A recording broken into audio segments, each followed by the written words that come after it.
Okay.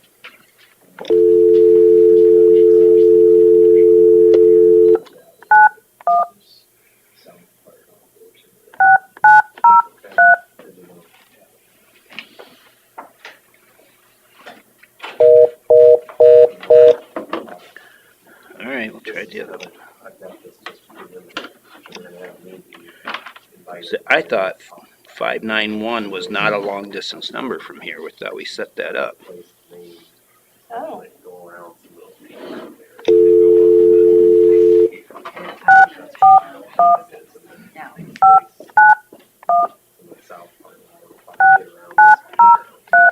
So then they're gonna have to put a sub-main in it, their own sub-main to drain. Right, that's what, at least that's an idea I had is, okay, we can put stuff through the collar and get rid of that big tile, right? That no cover, it's just gonna keep breaking, and then replace it with something. Is it a long distance or not? What is the number? It's 591. I thought we set that up to where it wasn't long distance. Okay. So, Tile up here. oh, I forgot the 9. Oh, okay. Yeah, sorry about So that. it's 9. So we can't One. just block it. Oh no. So basically just put a smaller tile in here to just carry it to the Damn new tile that goes around the feet. But that's discussion. Please enter your participant or moderator code, followed by the pound key. Like this is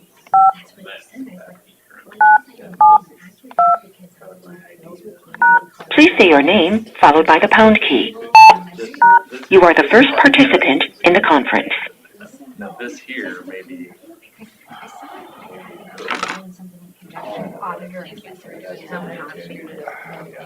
forgot we have to dial 9 to get out. And that's not even peak ground. Right on that sheet. You should, it says it here, but it should say it on there too. Okay. That was installed shallow to begin with. Yeah, it's not really even peak ground. Yeah. Yeah. And what we found too is It's all good, yeah. they jumped up. All right, well, I guess we're gonna start the meeting. If you'd all stand for the Pledge of Allegiance.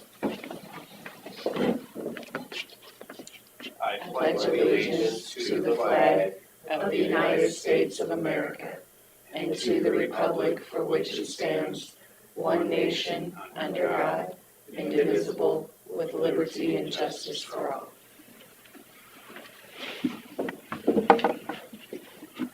We'll consider for approval minutes and agenda. Motion to approve the minutes and agenda. I'll second it. So motion by Smith and a second by Derby to approve the minutes and agenda as presented. All those in favor say aye. Aye. All those opposed, motion carries. Consider for approval claim for skid steer for conservation. He's here, but he's in the room. Yeah, I don't know, I don't have that. Well, it's highlighted, says different than deer credit. So I'm not sure. There was a change.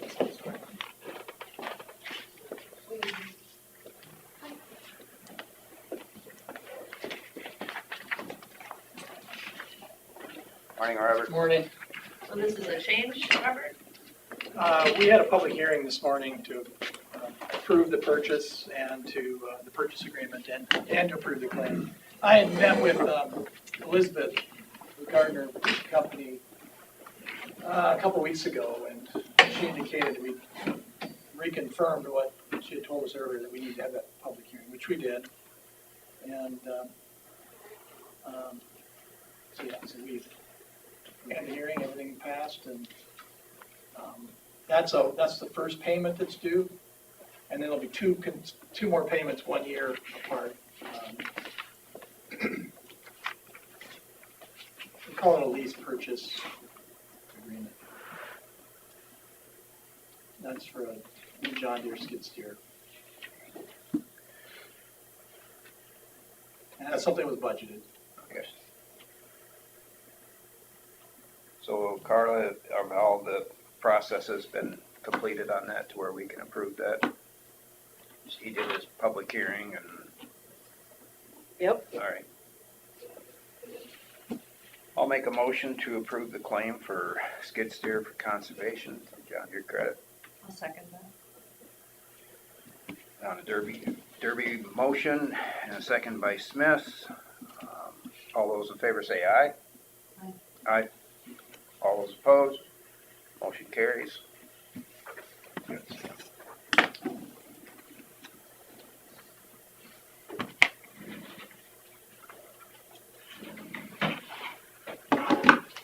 Consider for approval payroll claim for Mary Lou Cleveland, Veterans Affairs. I've highlighted the paragraph that was for my commissioners meeting tomorrow, yesterday, I'm sorry, that was the recommendation of what was discussed at the budget meeting on 1/19. So we had just talked about me bringing the minutes and you looking at them and then making an official approval. Did I give you one? Yeah, okay. And I'm just gonna put Bill's in his mailbox. So would we stamp one of these on? It has the amounts in it, Carla. Yeah. She'll have to make a claim for Chris then. Okay. But we can approve. If it's a payroll, shouldn't it go to Chelsea? Yes. Okay, sorry. Yeah. You're right. Okay. So claim like normal and then give it to Chelsea. Yep. Okay. So just approved or received. Approved.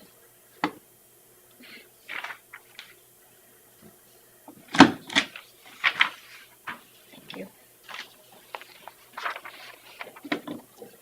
Anything else that you need from me? That'll need to go to Terry. He'll sign it and that'll need to go to us. Okay. Did we motion on this? No. No. Okay. Yeah, we did. On this, but not that. Oh, not on this, nope. So I'll make the motion to approve the payroll claim for Mary Lou Cleveland, Veterans Affairs. I'll second the motion. On a motion from Smith and a second from Derby to approve the payroll claim for Mary Lou Cleveland, Veterans Affairs. All those in favor say aye. Aye. All those opposed, motion carries.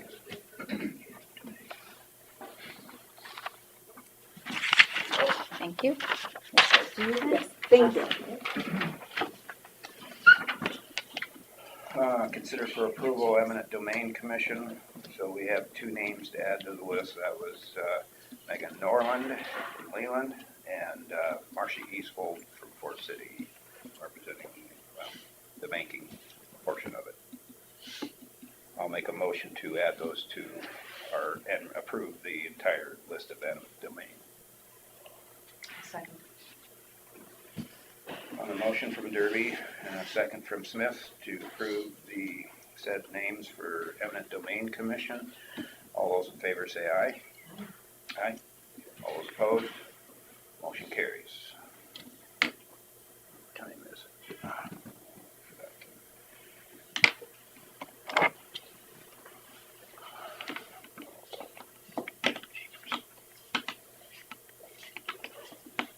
We wound that That's thing the up. other phone, huh? Was he 30? See when you get into this position, Yeah, 7530.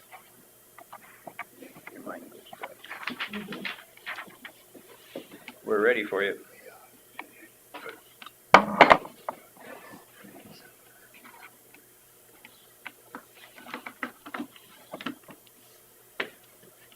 We can do number 6. Okay, auditor's office will discuss drainage matters. I don't have anything besides what's on here. You just wait to say that word. Right? Well, at least we got it done. Check one off. She does that to us. Seems how there's a lot of drainage interest in the room. Is there any other drainage matters other than the ones following that? We don't have time for that. You didn't have any drainage matters, did you? Nope. I didn't either. Any other than what's sitting in the room. Mhm.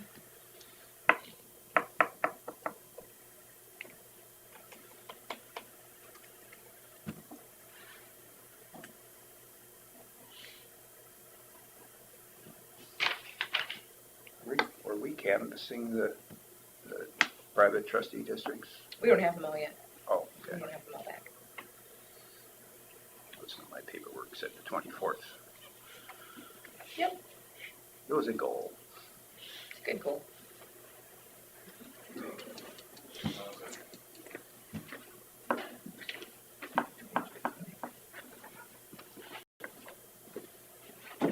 Scott?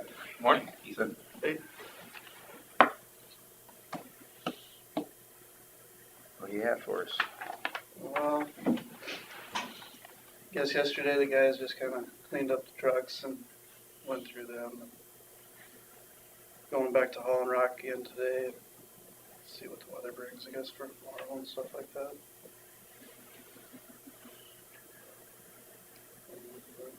Cleaned up gravels again yesterday after the weekend. Have we had any complaints of the icy gravels, or we got them pretty much scored up? They're Well, pretty, We had complaints, didn't we? I mean, there was people calling me, but it was, you guys were kind of waiting for the wind Oh. to subside and, on Friday. yeah. Yeah, Friday morning the wind was still kind of blowing, so we weren't treating any of the roads just because it was just going to stick to them. But then by, I think it was like 10 o'clock, the wind stopped blowing snow across, so Yeah. started treating up there. So There's just a lot of people that don't understand that, the science of that, you know. Well, if we had a road grader and operator for every mile, we could maybe do that, but we don't.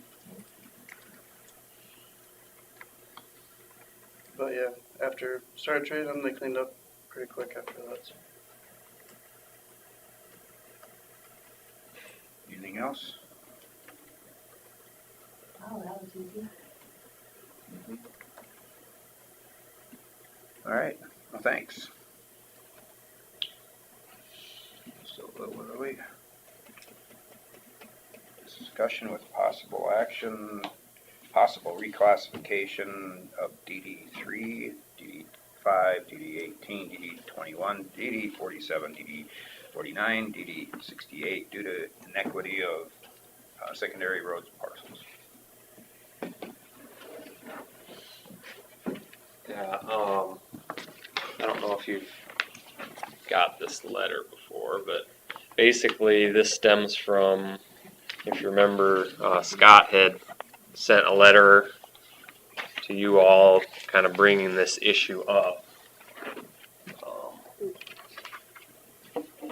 About this apparent inequity for the county secondary roads and some of these reclassifications. And so we dug into that, and he was right. I mean, the reclassifications that had land, for the districts that had lands in towns, that there's a different method that was being used for that to try to account for some of the more impervious areas like parking lots and things in towns, and that inadvertently messed up the county secondary roads proportion as what it normally would be. And so, like I said in this letter, what we found is on average for those, the county secondary roads, their units were 2.6 times higher. Their proportion of the total bill, if something was levied, was 2.6 times higher than in a normal reclassification. So we're not, these ones were all done here in the last 4 years or so. We're not recommending to just start from scratch or anything, but we do want to fix those, and we're going to do that at no cost, of course, because it was an oversight. And so the ones on that list are the ones that need to be addressed. And so in essence, that's going to be modifying the county secondary roads benefit units for all those and there's certain schedules within those districts. And there's a couple joint districts, and as I understand it, one is Hancock County, one's Kossuth County, and I believe they've already appointed a commissioner for those joint districts. Yes. So then, for those joint districts, then Winnebago County would just need to appoint a a commissioner for Winnebago County. And then we'll make the changes, and then Rick Hopper, these were all his reclassifications, so he's actually gonna be the one meeting with the commissioners again. And we're recommending that the same commissioners that did the initial ones are already familiar with these reclassifications, if at all possible, get the same ones, just to change the county secondary roads portion. And then Rick will meet with them, and then hopefully we can have as many of those as possible on the same day. I mean, it's the same issue. It does kind of open it up to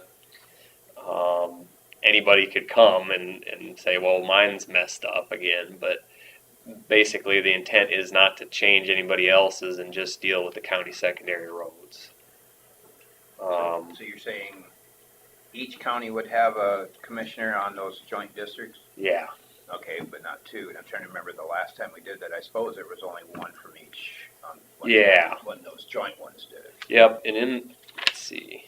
I don't know if So was I it- must have sent that in an email to you, maybe, Chris. Or So was that either Tim Missile Yeah, or? I have 'em all. or, yeah, we looked back to see who the commissioners were for each one of these. Harlan. Tim and Harlan are the ones that are just Winnebago County, and Tim was for but that's the next Yeah, all number right. 8. Right. To appoint the commissioners. All right. Is there any action required on this then? On number 7? Set the. I public hearing. suppose if you could make a motion to order reclassification of those, and then as a separate one appoint the commissioners. That's the next one, yeah. Yeah. So we make the motion with, I mean, you said that there's no charge to the county, and Correct. so just how it's put forward in this letter. Or You wanna make a You could put that in the motion if you want, just to Yeah. make sure that that's I would abundantly like- clear. I would like to, I feel Yeah. like it could turn into a lot more. Okay. Okay, so I'll make the motion for reclassification of DD 3, 5, 18, 21, 47, 49, and 68 due to inequity at no charge to the county. All right, I'll second that motion. On a motion from Smith and a second from Derby. Any further discussion on that? Hearing none, all those in favor say aye. Aye. All those opposed, motion carries. So we'll appoint the commissioners that we currently have been using, Harlan and Tim Missile, and the same commissioners that were in the original reclassifications. So the joint DD 49, 79, and 68, 136 are the joint districts. 49, 79, Is that and. how they're? I guess in No. Winnebago it would be It's just 49, 49. 49, and 68. Okay, So I'll make that a motion.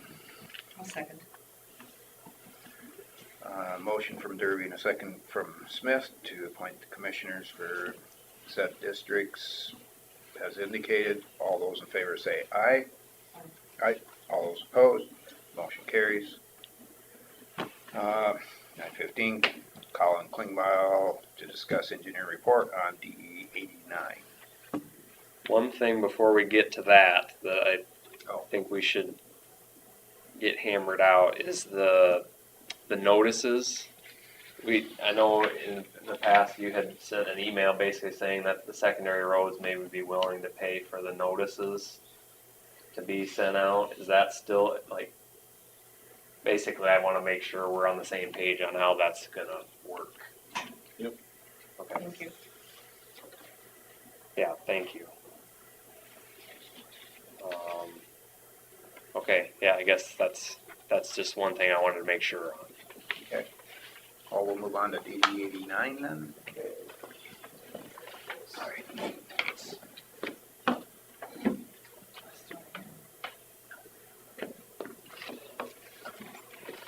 So this is and it's not a signed official report, and it's not basically a filing that leads to a formal hearing at this point. There's a lot going on here. And then talking with Chris, we feel like it's probably the best thing that if we schedule an informational meeting for the landowners in DD 89 and talk through all this. And then if there's anything that comes out of that informational meeting that would need to be changed in this report or updated or something else looked at, then I can do that. And then I can file the report officially and move towards a hearing. I think there's so much going on that I don't think it would be fair to the landowners to say, come to this meeting and we're going to decide on this today. Like at least introduce the topic and talk some of the things through, get them thinking about it. They can bring up any concerns they have. We can talk through kind of different ways to do it, or if there's less or more laterals to look at as far as making improvements to or repairs to that I don't know about. If there's issues. Right now, what I'm kind of recommending, because the biggest issue really is that there's this 30-inch tile in there at the start, and some of it is very, very shallow, almost no cover, and that's where it kind of came in, where Alan Johnson asked for a repair of that. And then he also wanted it to be lowered. Well, and that makes sense. I mean, if there's no cover, 6 inches or less, you're going to keep breaking it. And so then that kind of led to, okay, that would be an improvement, need to get an engineer to look at this.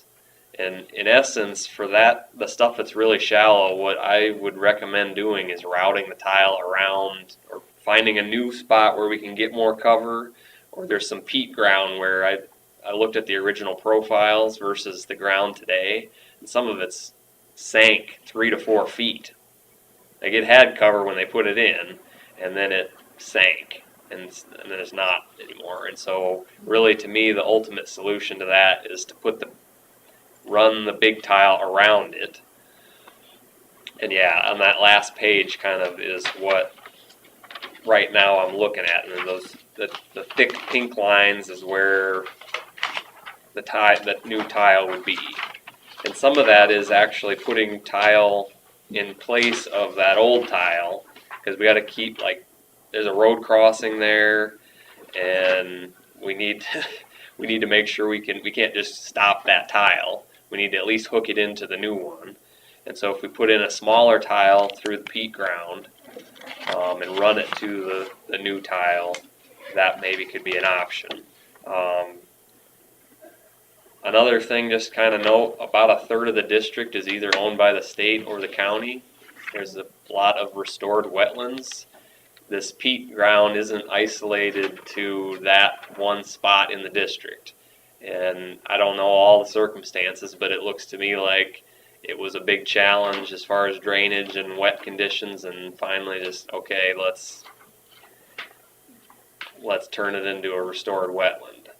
So that is a third of the district, but those wetlands still do connect into the tile. Like there's a permanent pool elevation, and when water fills up above that, it dumps into the tile system. So they still use it. They still benefit from the tile. So they're not just exempt from this or from any assessments. One concern I have, and we're asking everybody for wetland determinations.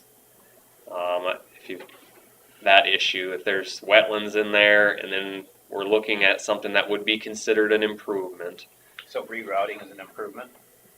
So there's a couple things. One is that the outlet, we can get more grade on the pipe, and so we might as well, like, we can still put a 30-inch in, and get more grade and get more capacity, because where they put the pipe in to the creek was kind of hot. We can lower it there, and then also when they put it in initially, they jumped up right away. Like they had a very steep grade to get it shallow quick after they come out of the ditch, and then they went really flat.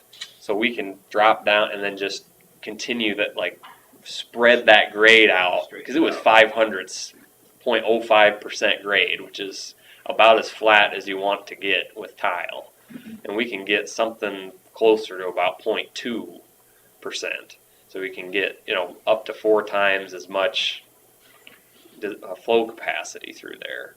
And I talked with the NRCS. I had them look at this because I wanted to make sure there was be no issues with their wetland complex, and they said there wouldn't be. But I also asked, it's the Sarah Anderson, engineer with the NRCS, and she said that she didn't see any way to do this other than to do an improvement. But improvement with wetland stuff is different than an improvement for a drainage district. But I still feel like, and I talk about that in this report, that really this has to be done under an improvement as far as procedurally with the drainage district. And really the biggest difference with that is that remonstrance comes into play with an improvement. But just going in there with that 30-inch tile and replacing it when it's got 6 inches of cover over top of it really is a Band-Aid fix, I guess. Then the other thing we found too is that from getting run over so many years, the tile actually it's not on grade anymore. There's some dips and it's going up and down, I suppose, just from running over it, and then soft ground underneath kind of moving it around underneath if it didn't break it. So that's kind of the basics. I don't know, I know there's a few landowners here. Did you guys have any questions or comments you wanted to make while we're here? I have a couple, I guess. Mark Johnson representing Ivan and Phyllis Johnson. Okay, yep. Trust in section 23, or 22, sorry. So the scope of this work involves the main and Lat 5, basically. And I guess I'm curious how we got to the point of doing work on Lat 5 without the landowners even knowing. Well, we're not doing work on Lat 5. There's been no decision made to do anything. I understand that, but how did we spend money on this report when the landowners aren't even aware of it? Well, The basically, petition is for the main, which I understand, and we're all aware that, it has issues. It has for, yep. 50, 60 years. But I'm just curious how we get to the point of this big scope of work when it seems to me we got the cart in front of the horse. Well, how it works when a petition is filed is it doesn't necessarily limit it to, and I'm not saying that just because a petition is filed that means I'm going to go wild. That's not my intent at all. And actually, with this, we don't have to do work on Lat 5. It's something that in the course of looking at this problem, that identified that's the same problem that Lat 5 has, at least a portion of it. And it's also, as far as design capacity, quite low. And so I thought, okay, this is an opportunity here. At least something to look at. And we're in this stage right now of it's all preliminary. Whereas if we would have been contacted prior to, there's a basin south of that house or that acreage with the real long lane that my dad, we bypassed Lat 5. Okay. Went over to the main, hooked on, gained fall and cover, and fixed that on our own. Okay. And so there's really no need to do anything on that portion of it. Okay. But, well, that's, and here we are, we've already spent money on engineering. And probably not a great deal, but no. Kind of the idea of it, I guess. Yeah, and that's you know, there's a balance with all of these is we try to get information from people, but we don't always just send out like, oh, here's what we're looking at, and like this is the informational meeting that we're talking about scheduling is kind of the first opportunity to have those discussions. Well, so the petition came in June, and we weren't made aware of it until December.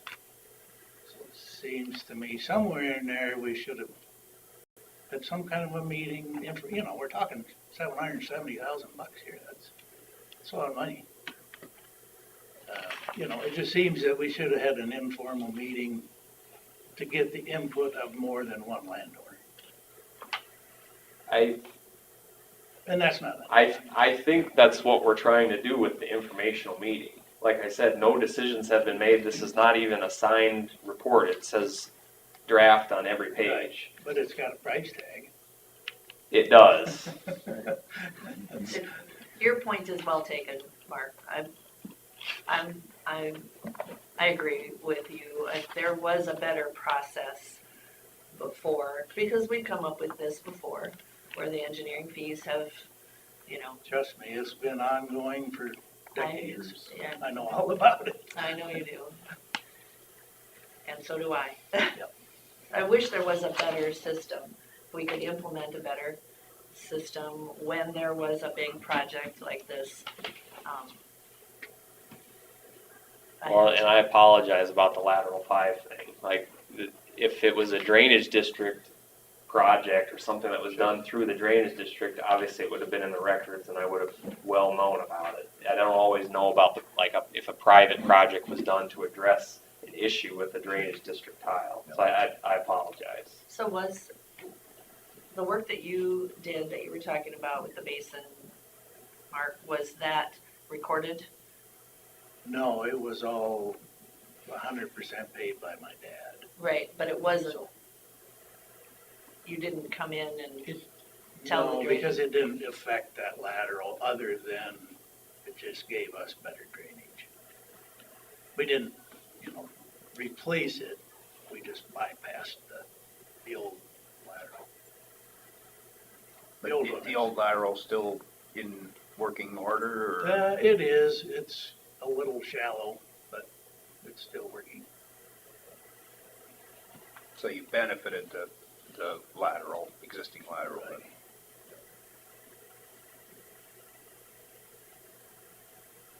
So, just from my own knowledge, if he would have somehow registered, or I don't know how you, whatever you did with the county privately, would you have been able to see that then? Or would you, in your processes, would you have found it? We don't typically go ask for all the recorded tile, private tile stuff and all of them. And so we wouldn't have. Okay, And we don't have a place that we really keep that stuff, so. okay. If there was anything, it'd be with the NRCS or the FSA. And I know you're concerned about the cost of it and landowners knowing, but we didn't know the cost of it until this report, and he's just now done with it. So there's no way to tell you that it's gonna be big until we get here, and then, I could have told you it'd be big. well, I mean, I don't know these things too, you know what I mean? And so it's hard to tell you, as all of the landowners, what's happening when I don't know what's happening. So this is why he's coming here today, to tell them that, hey, this is what we're considering, and then you're gonna be told and come in and have an informational hearing. Cause I said, to these guys, I don't want the supervisors even, I'm hoping, it's not my place to say, I'm hoping that they don't make the decision just based on this. It's the landowners that would say, you guys farm it, you know what it can handle, what it can't. So then you have that informational hearing, here's what it is, what do you think? To then go to a public hearing to have that decision. We're far from anything, No, I understand. you know what I mean? So I hope you're not mad at that. No, it's just, I don't know how to make you more aware, you know. It's just, the farther we get down the line in the process, the more money it costs. It's just that simple. Right. Continues to. And how do, like when I get a petition, I have to bring it to the Oh, board yeah. and they have to do something, you know this. So then what else can I do, or what else can be done, or should be done? Well, I guess in my mind, any type of an improvement nowadays we know is gonna be tremendously expensive. One thing if it's repair, Oh, right, repair you just got. right. But Yeah, I mean, when you're talking you have to about, buy glove, and repair. I'm not blaming you either. Mm-hmm. It's a tough decision, but I guess. Kinda like your threshold, if you will, for criterion for repairs, you have a certain dollar amount that you like to have a public or informational hearing. So, maybe lump any type of improvement into that or something. That's where we are though. I mean, that's Well, where, right, but we're already a ways down the line. but I didn't know that, because I didn't know anything, I didn't know what he was gonna do. It's a tough. I don't know where I'm at. No. Well, and what I want to remind you all too is that, like, yes, there is a hefty price tag on what I've got recommended in this draft report. One thing that's, if nothing gets done, like if this goes down the line where we go to a formal hearing and the project is terminated at that point, this, at a minimum, tells you what, at any point in the future, this is a fix to the problem with the main. For 10 years. Right. But even beyond 10 years, this is still on file with the records of the district that still can be used by anybody moving forward, saying this is something that could be done to fix the problems that are here, even if nothing is done.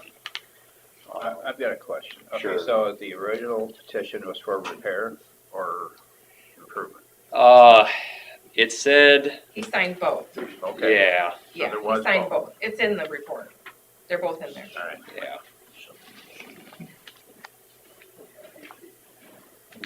Because he didn't know, and I didn't know what it would be, so I had him sign both. He did specifically ask for the tile to be lowered. And that So- typically is an sometimes improvement. If the ground hasn't, the elevation of the top of the ground hasn't moved, sometimes the tile does push up and you can put it back down to its original elevation. That's what we've seen in a lot of cases, but in this case, it's the other way around. The ground got compacted And actually, I would argue that if this ground where it sank, it's on like a mile away from the outlet, and if that sank 3 or 4 feet, my argument would be is that we could lower that 3 or 4 feet, and that still would be a repair. go by the original But depth. the issue is, once you get out of that peat ground and go east, you'd have to lower everything else to be able to get the water to flow. And then, well, you didn't really have, that is an improvement of that, because that ground didn't sink. So you improve the outlet there. And there's some right by the outlet, there's some the tile that's really not much cover, but it's not peat ground. It was just installed shallow to begin with, and we'd have to lower all that, and that would be in order to help drain that peat ground if we drop that tile in that area. So it really can't be a repair if we fix the issue with the lack of cover, because we can keep going in and patching it, but it's just going to keep happening. And that maybe is the decision that ends up being made. We'd rather kind of patch it and string it along and hope the system can hold up for a while longer and see what happens. that might be a We decision. have, one other area in the county where we've got a challenge where we have a shallow tile and two landowners, one farmer and a landowner, they're complaining that they shouldn't be farming over it, since it's so shallow. Is that a case here? If we were gonna just patch it, do we create an area that's off limits for farming? Yeah, I briefly touched on that in this report as an possible alternative, and what would have to happen in that case is the district would purchase right of way over the tile in the areas where it's very shallow. So in section 23, that would be close to the ditch, and then it's got adequate cover in the middle of the section, and then on the west part of the section, it's in that peat ground. So you'd kind of have these two fingers of right of way that wouldn't be able to be farmed, and it's not that much land area to acquire that. So even at farm prices now, it doesn't seem like that much, but there's an issue with it would be a pain that you're kind of like breaking up the farm sort of and making it a pain to farmer. Like they can't even drive on it. Like you don't want them on it at all. Can't even cross it. Like a wind 1.5 farm. acres. Right. Like a wind farm. Right. And so the right-of-way acquisition, like you'd have to go through this hearing process and determine what the damages to the property would be in acquiring that right-of-way and not being able to farm it. That is an alternative.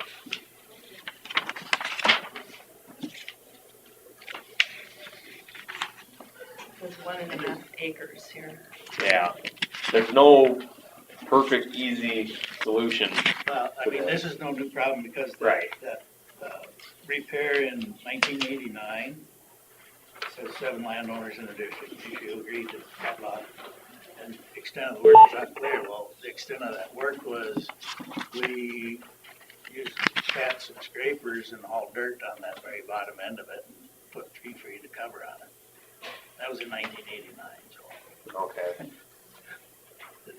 it's no new. Yeah. And I can see from the LiDAR elevation stuff that there is a hump over that was attempted to try to bring some That's what cover. it was. We took it out of the hill and hauled it down there. Dick, do you know, Chris, did they say they wanted, intentions were to tile into this, then if they did that approved? I don't know. Oh, okay. I don't know that in the If it's intent. just improving so it doesn't break and stuff, or they're intending to tile that thing out, you know, most people are pattern tiling. Right. And he just wanted it If he wanted to lowered. do that, he could do it himself. Yeah, Ditch is right there. Have at it. Right.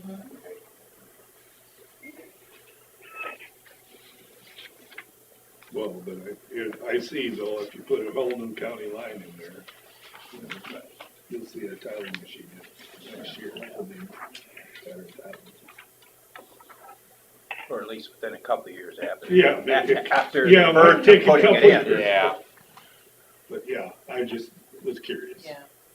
Yeah, the big improvement over towards Thompson, I haven't seen a lot of tiling going on over there. I think they're still paying for that one out of pocket.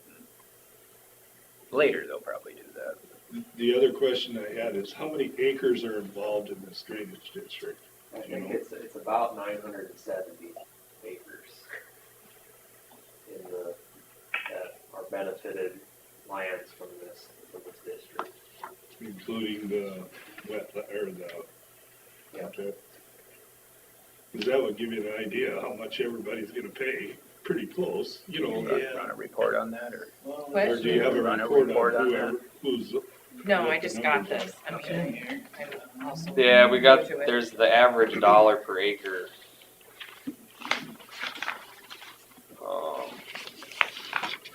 Yeah, the average. And it's, again, that's assuming there's work done on lateral 5, which is not probably gonna happen. But 770,000, that'd be $793 an acre. that broken down to if you did it over 10 years, it's That's an 60%. average. Right, that's an average. You're Could be absolutely right. well over that. Yeah. Something's on the bottom end. So when the state owns so much of this drainage system, as well as Winnebago County, how does that work with landowners choosing to do a remonstrance? So the state of Iowa and the county and Winnebago County each would be a landowner that would count, their lands would count towards the land part of the remonstrance count. And they would be one as far as population, that it has to be over 50% of the population. They'd each be one of that. But obviously it's a significant amount of land. I think actually they own, I think Winnebago County and the state of Iowa together own more than 30% of the land. So theoretically, if neither of those objected, then you couldn't meet remonstrance. That's what I was thinking. But Sorry. Typically, I have not counted the county as a vote to remain neutral. I don't know how you would want to do it this time because they have so many acres and it's not the secondary roads, it's the conservation. That's what I was wondering, has this ever come up before in a? Not since I've been here to have conservation own so much of land. Okay. And their budget too. That's where that's where I'm heading to.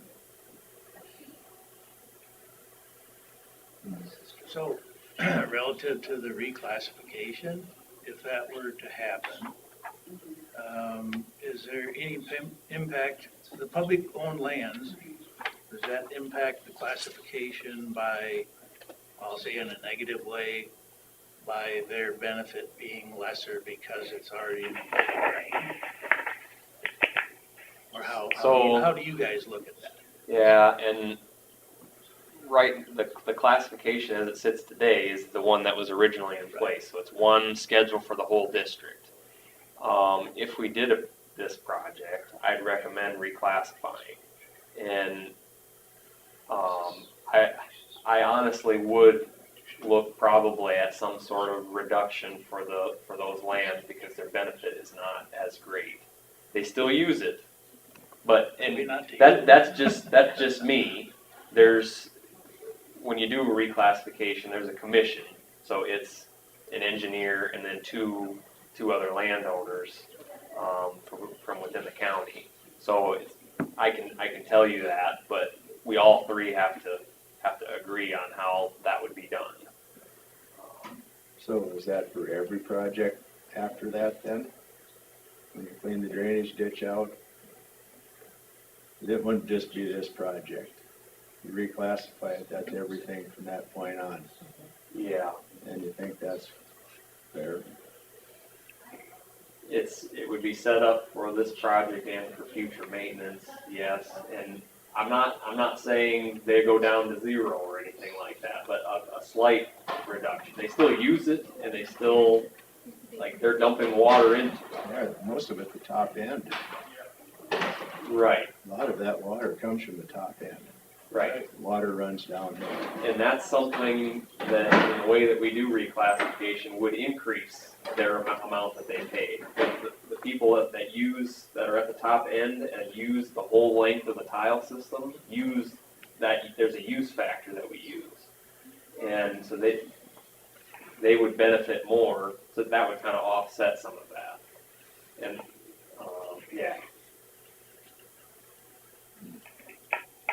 Well, it's a forever thing, it isn't just this project, that's the part that would concern me, I guess. I don't know about you, Mark, but. Well, I mean, that's kind of, the way it's set up now is really pretty inequitable because whether it's, okay, so a good example would be like for Dick. There's one classification for the whole district. So any work that's done on lot 5, which is the one that goes south of the old Sigastrom place, Dick has to help pay for, which doesn't affect Nick at all.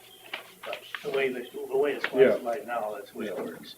So should it be reclassified? Probably, you know, it's not unusual, that's the way they did it back then. But And they it just had, concerns me, you say, small impact on the classification. I'm wondering how small, as far as the wetlands. I haven't even looked at that. There's been no decision to do reclassification, or that's something that maybe to talk about that at that informational hearing, because we have something that is on file now, the existing classification. If we're seriously looking at doing something, a pre-classification that could help everybody to understand, okay, this is approximately what I'd be looking at versus what you got now, that it really isn't gonna help you decide or know what you would be looking at paying. And that's something that could be done in advance of making a decision. And then if we did a pre-classification, then the work that was done there, whether an improvement is done or not, then that could be used to finish up a reclassification after that. But yeah, I can't answer. I really haven't looked at reclassification and effects of that, other than like what you just said, that it's really not equitable the way it's set up right now. I have a question on, you have the preliminary annexation report, and this is the existing boundary, right?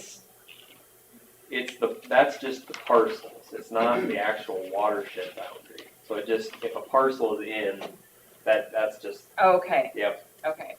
So it's not saying that you're gonna take this portion out of the No. report. Okay. It's just saying that parcel's involved. Yep. Okay. And I don't know what this one is. That came back as being in the existing schedule, Okay. and it really obviously should not be. Nope.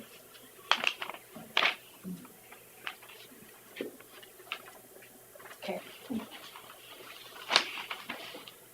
So right now, the repairs are mainly needed over on the east end by the ditch. There's not blowouts all the way across the whole 3,000 feet. Not. Right. In the past, the farmer that farmed it has lifted up over the tile for many years and gotten by, I guess. I get the repair part. It's a tough deal there because you don't have the cover. Yeah. I think if it keeps being driven over, I don't know when, but there probably will come a day that something more substantial than just patching it will have to be done. It's just a matter of when, and I don't have an answer. Because it's really the tile that was put in, the material, it was meant to kind of last about 50 years. And it's done well in excess of that. That tile is amazing because it's about that thick, and Yeah. it's concrete. Well, concrete typically isn't a good thing when it's that shallow, but it's amazing. So, Yep. There's a lot of shallow tile in Mount Valley. Lots. And there's a lot of shallow tile throughout the county. I mean, it was not meant to be 100 years, and it lasted. Yeah. I have a comment. Could we decide if we're gonna have an informational hearing when? We're supposed to have a 9:45 and they're running behind, so can we do another Sure. informational Sure. hearing? you bet. And then we can have our Yeah. own time, is that okay? So, explain to me what you want to set up. When would be a good time for you guys? When is, Before planting. right? And when is that again? How about before April 1st? April 15th. Okay, yeah, we can do that. We Let's can. do it before April 1st. Are any of the landowners southbound for the winter? Do you know? Well, So should we wait and do it like the first part of March? Or does it matter? I won't be home until mid-March. Do you want to wait that Do long? March. Well, it depends Or on do you when you're wanna gonna wanna do do the vote. You're gonna have one meeting and then a vote later on. Yeah. So we should do it sooner. have an informational meeting sooner. How about the so pre-classification? We're not even there yet. Okay. Let's do second week February, and I can get a letter out to everybody. Does that It's work? up to you. Willow? I'm free. Yeah, that's fine. Okay. That's fine. I don't know what the schedule looks like. Well, let's pull it up. I don't think I even have February agendas yet. Nope. So, Colin, we're in the good. meantime, could you just give us some real rough figures what that pre-classification would Sure. cost the district? Just, Yep. just so we have some. Yep. You can send that to me. I can update the computer and have the information input. And can you take out lat 5 and see what Yeah, you end up with? I'll have that, because again, this is not officially a filed report, so I'll get that, But I it can, also I can has some update this reports. before that informational meeting So even, you just Alright. want the meantime number. just to take that stuff out. You know, because in here you have submain 1 and submain 2. I don't know what those are about, but should we take those out and just have the main tile? They're the abandoned old tile. Yeah, So that's- you wanna keep them. I think for now, we need to keep those. That's a whole discussion in itself. Oh, okay. About if we row around the peat ground, what do we do with the tile that's in the peat ground? Okay. But right now, that tile is not Old main causing that any goes trouble, through it's the just low shallow. ground. The main problem is by the You gotta keep ditch, and you said they something came up in the ditch, Valentine's Day. so can that be fixed? So they can at least farm it? That spot, that's what one of those subway mains would be, is How much fall did they throw away coming up out of the ditch? a couple feet. That's a lot. Yeah. And that ditch is never gonna back up because that ditch has the most fall of any ditch in the county on that bottom end there. It's like, Like a river. it's So you crazy couldn't how much fix that fall that part? ditch has on it. Let's go back to, let's talk about this. Yeah, let's. Yes, Okay. sorry, About that. sorry. February 14th, are you guys gonna take your girls out during the day or can you? Okay. It's in the morning, right? They don't wake up. Not for breakfast or anything? Okay. 9:30. February 14th at 9:30? Sounds good. All right, Alrighty. and that's called an informational hearing? Yeah. All right. Thank That you. worked very well. Yeah, Thank you. Thanks. Yeah, glad you guys came. Will you hold a hand? Good.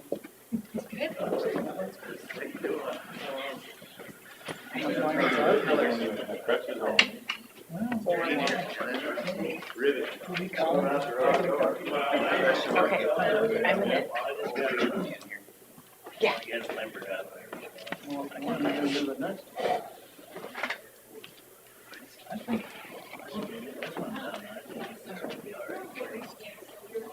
Well, you click favorite. Yeah.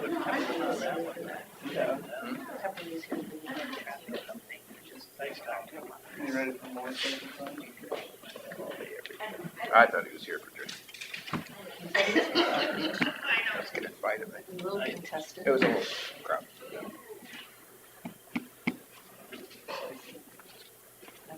Okay, so it's not 9:45, but we are gonna discuss possible action regarding plans on the health building.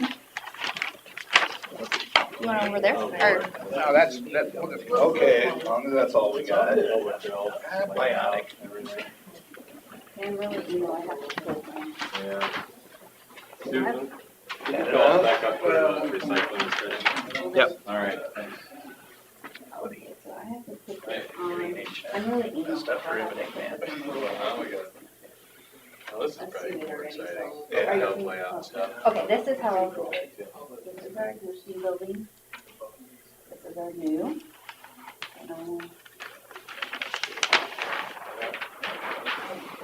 I don't know, Tom said he was gonna call in if he had any questions.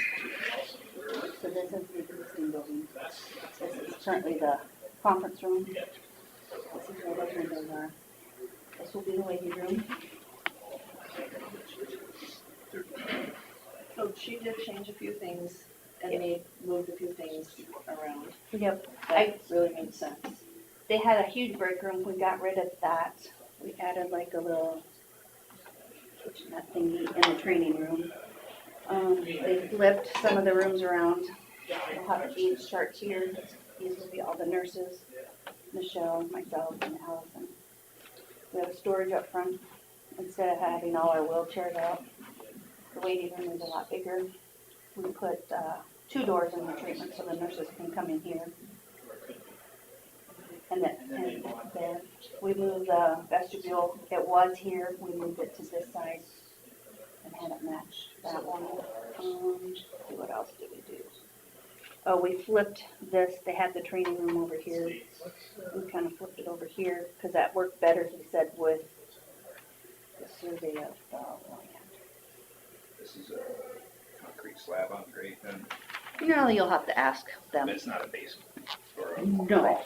no. Okay, so No. all the mechanicals on the same level. Yes, and I believe that's going to be right there. So the elevations are coming up. Yeah. It'll be a little easier to see Yeah, on these elevations. so. Okay. This is looking from the north, from, what street is that, J Street? I Street. So this will be the back part of the building. And there's parking here. Yep. So to me, it looks like it's gonna have a ramp come up here. This is our current building. So will people be able to park back here and access the building with an access code or card or? That's how we'll have to, that's, I think, in something maybe down the line that we need to. I Think think you about. kind of saw that as Yeah. workers. Yeah, I thought maybe the but workers. How would they get in? Is it an Yeah. open door? or Oh, is it a- probably, well, they do keys now, but I think, you're right, I think it would have to be a keypad or some sort. I mean, it's that pretty they can- simple, just to put a punch code lock Yep, on there that you yep. could change Yeah, if you have. Bob's for the courthouse, so maybe we can do something like that. And I think there's 2 doors actually, no, they must have taken 1 door out. Remember, there was another door over here, but they must have taken that out. And Was that just for egress or fire? Not Or- sure. But this looks like this one goes straight into the conference room and this one comes out. So maybe they flipped it over here because of the land. Hey, Julie. Oh, hey, you are Hey, we're here, we're listening. Some of the stuff on the floor plan, some of the stuff got switched because of the grade From the and the ramp. Probably because of the way the land sits, you know, it falls like 6 feet from when you head south, or when you head northeast. And with ramps and ADA, we had to flip some doors around just to make it work. And that's why some of the changes got done like they did. Okay.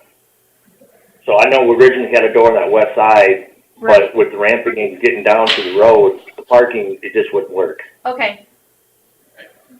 Gotcha. So that's why there's 2 doors going out the north end now. You know, one coming out of the storage unit, or equipment unit, or storage, and then the other one's just for the hallway entrance. So, Okay, perfect. Thank you. mhm. And then this is looking at it from our parking lot. And then that is from the west side.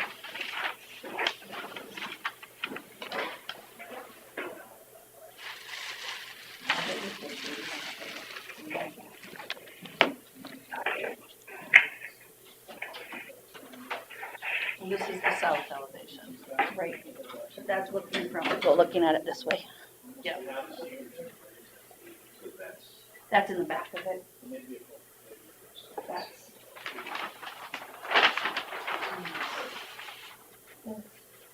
No, No? no, that's the north elevation. So Oh. this is basically the front door for your clients. Yes.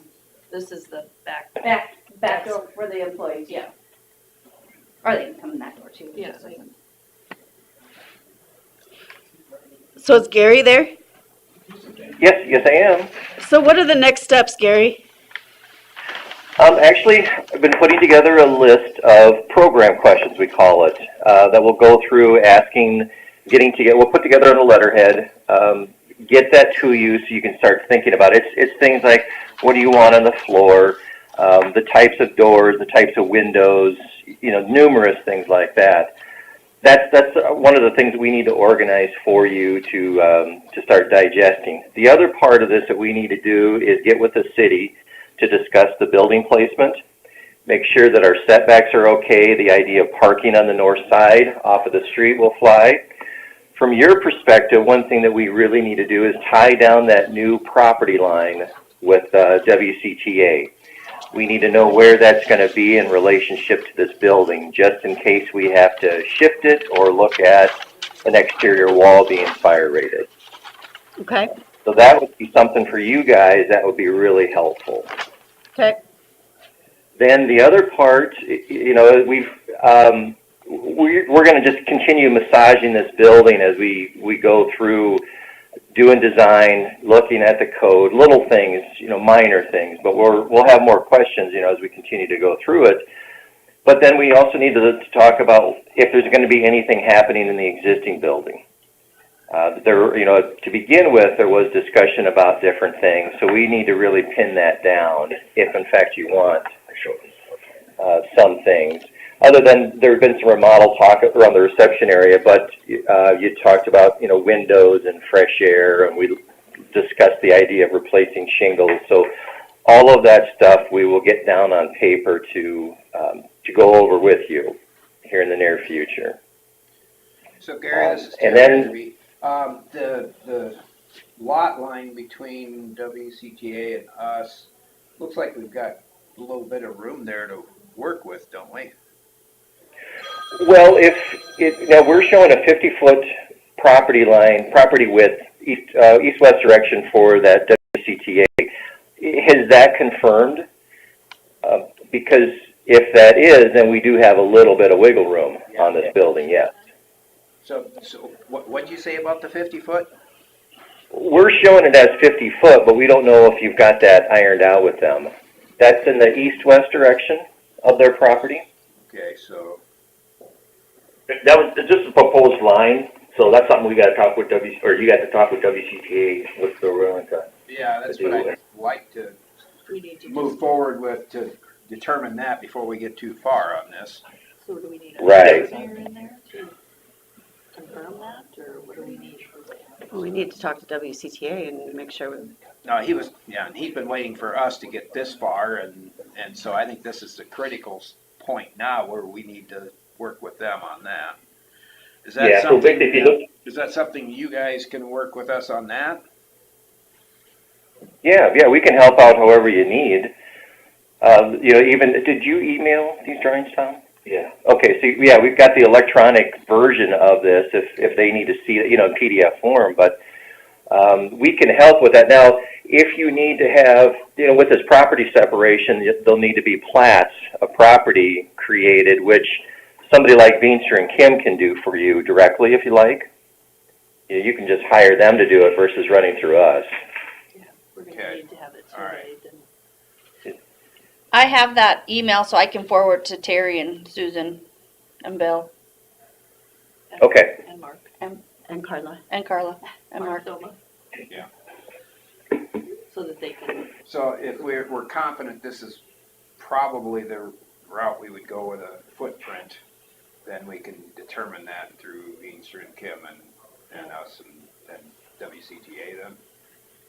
And then I'd like to see the costs on the new addition with the costs on changes to the old separate somehow, so that we can see what the changes are gonna be to the old, because, it's functioning. And there's not lots of changes in there. No, they just were gonna split the conference room and have another office and more storage, and then just put up. So it's really just basically two walls. Yep. Well, we had talked at one time about the HVAC, Right. ventilation, things like that, but see what we're doing on this. And We need to know where we're coming in at on pricing on this. set this as a priority and look at that as an optional or something, an alternate. Yes. Yep.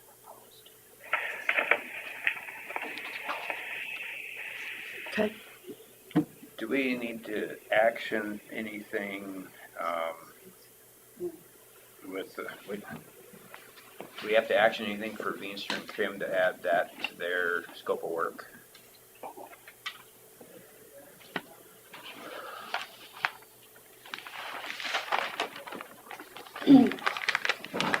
Gary, can you email me what I need to ask V and K to do?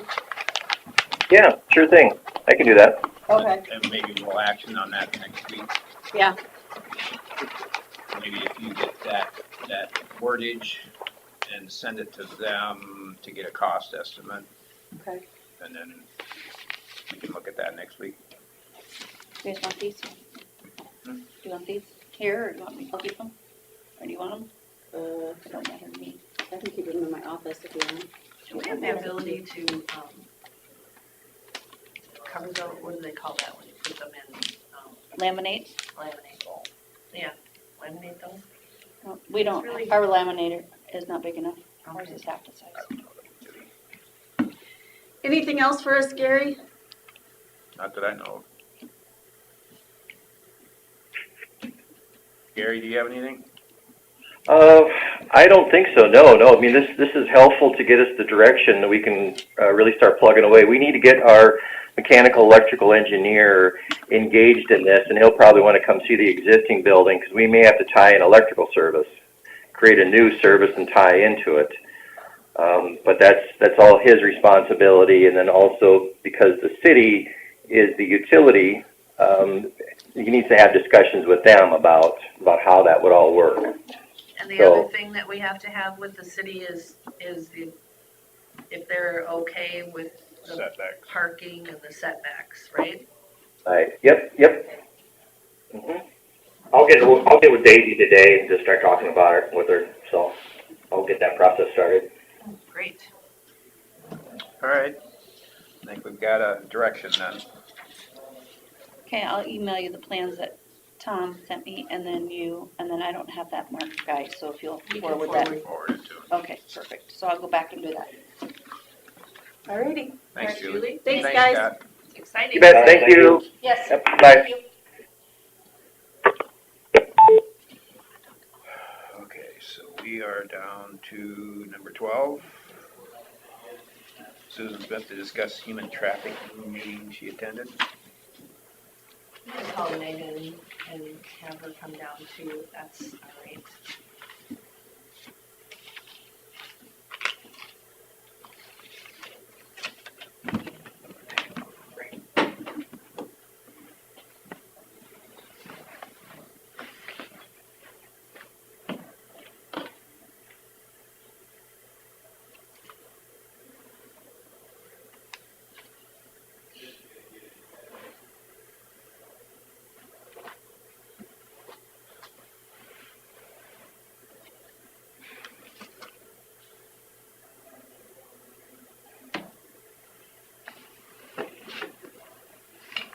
On this. No.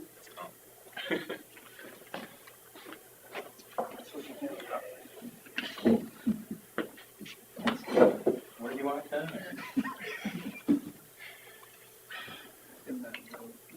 Come to volunteer, that's really nice.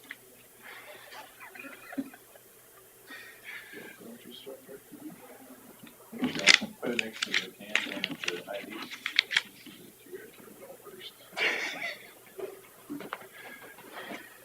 I just text Megan as well. Oh, okay, yeah, I couldn't get a hold of her, but it's not a big deal. She's not here. We'll wait for Terry to get back.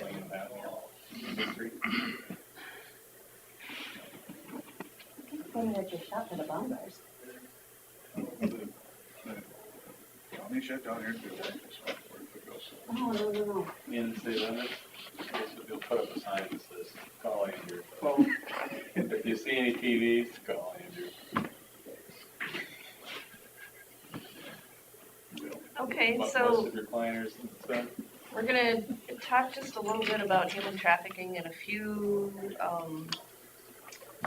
maybe a couple months ago, Carla, we signed a proclamation that basically said Winnebago County was gonna do more. whatever, I don't know what it actually, it's just to be aware. So I went to a meeting and came back with lots of information, and there was a woman whose name was Melody Stone, and she covers 11 counties from Kossuth to Mitchell and from Humboldt to Butler. So she, it was very compelling. She did a great job. She had a movie that she played that was called Grid Shock. And now I think it's pretty affordable to own it or buy it or something. You're aware, aren't you? Yeah, I looked at it yesterday after we spoke, and it used to be $50. Now it looks like you can actually get it for 10. Okay. She was just, this group was basically a church group. They weren't EMS, they weren't law enforcement, they were just a bunch of regular people that were concerned. And she's willing to go out and speak anywhere for free. So I mentioned it to Carla one day about Rotary, and so if there's, and who covers our county more than us? Secondary roads and conservation and law enforcement, and so I just wanted to make sure everyone knew her email address and how to get a hold of her. I think I sent to each of you, to Bill and Terry and Carla. I believe I emailed you her information. So that's really all I want to say. I talked to Megan about it too, that we should just utilize this woman, and see if we can. I mean, she'll go to Waldorf, she'll go to schools, church groups, and again, she was very compelling, and let's just see if we can keep it as far away from Winnebago County as possible. So, Robert, did you have something? You're on number 12. Yes. Yes. We were required last summer to take training because we have a rental cabin. So all our staff had to go through and get certified. Take the training, and we have a certification. Because we potentially receive state funds. great, well, that's good. I think this gal said that she'd only been to either the EMS or the law enforcement, I can't remember, but it was quite a while back. You said her name again was Melody Stone? Melody Stone. Oh, you familiar Yeah, with who it? is that through again? Do you know the agency? Well, I have all the information here. Hold on. See her name. She said it was more of a church-related affiliation than. Well, No, that's what she. that's where I got it. Oh, that's where you got it. Oh, okay, I thought she was.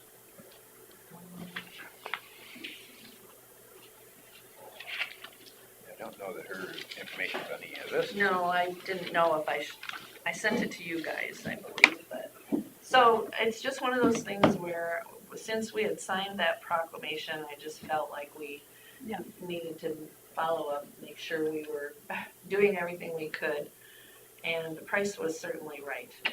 Yeah, it looks like she's the founder of the North Iowa Coalition Against Human Trafficking. So they call it NIC. Okay. Yeah, when you said her name, I recognized that. Oh, good. Yeah, so I know Kelsey and I had done trainings through the Attorney General's office with their whole sex trafficking unit. And I don't know if I have those cards in my office. Okay. Yeah. So that's. I just thought, this was a group that I attended that had nothing to do with EMS, and had nothing to do with victims' rights, and nothing to do with law enforcement. And there was 100 and some people there that had never heard about it before. So it was just something that I thought, if there's other avenues that we could figure out, where to bring her in and let her do her thing. Right. I'm sure the majority of the 100 people that were there were kind of oblivious to the fact thinking that doesn't happen around here. Extremely. Well, like these trainings that we go to down at the state, Yeah. sex offender registry symposium and things like that, and the human trafficking ones I've been to, like I said, they'll tell you, it happens everywhere, and I think one of the statistics that stands out, they said, be it Super Bowl, World Series, NCAA basketball championships in these big metropolis towns, they say up to 10,000 girls are getting trafficked at these large events. Yeah, and I know that when we've had trainings, of course, Winnebago County, we haven't, since I've been in my position, we haven't had any trafficking cases, thankfully. Not because it's not happening in Winnebago County, but we just haven't had any cases yet that have come to us yet through law enforcement. Yeah. But I know that it's been brought up, of course, when we do Polk County trainings.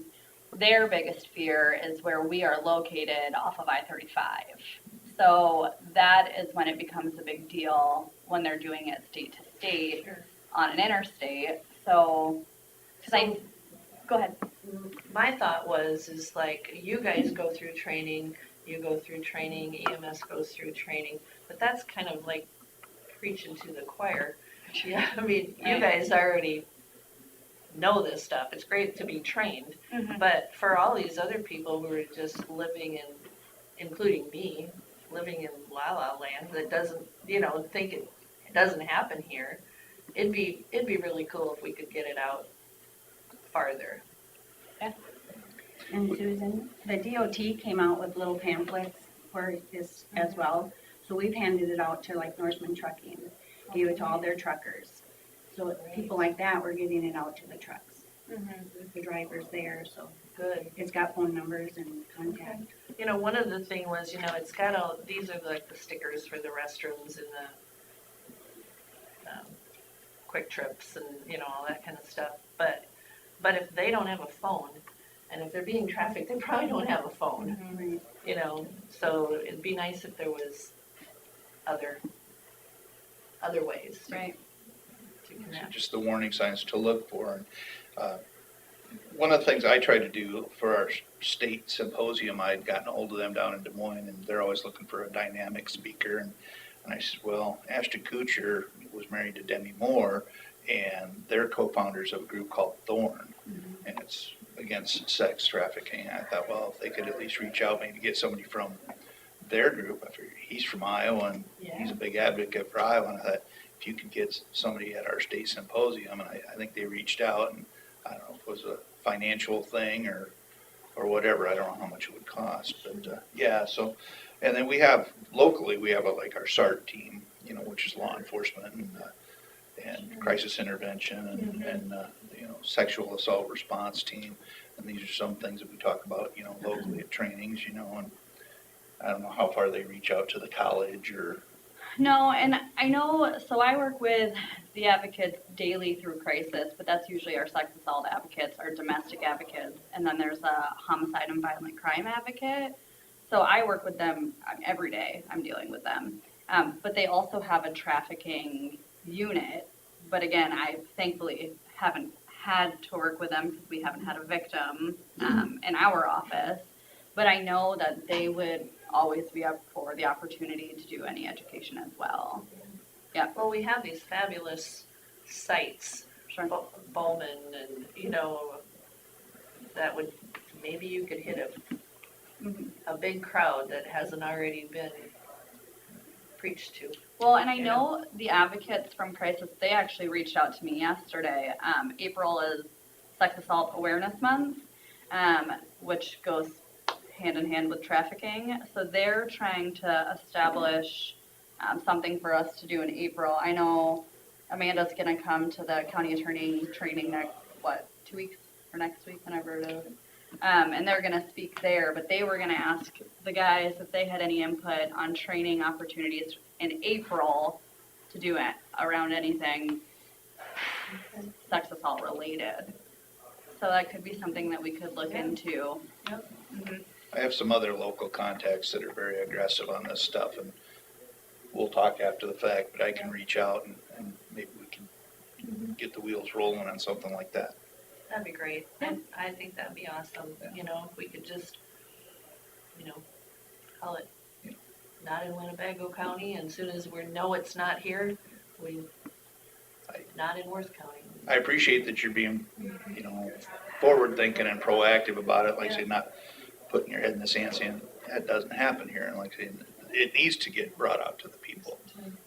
Well, I think it's important that people realize in our county that there are resources, because I think that's a lot of the issues we run into with a lot of victims, is they say, I didn't know that there was anything here to help me. I didn't want to come forward because I didn't know I had resources to help me.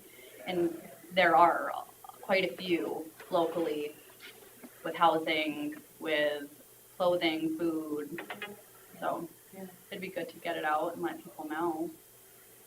Well, they said Ragbri Yeah. was huge too. Yep. You know, who knew? Yeah. I know, when you sit in the trainings in like Polk County, I mean, it's alarming. It is.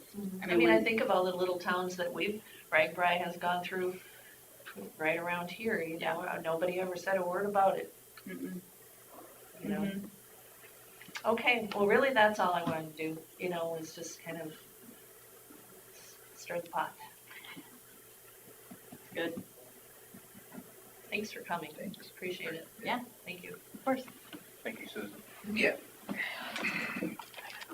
Discussion with possible action, waste management contract. Scott's already here, so I don't have to call him. He is. Better grab Chris.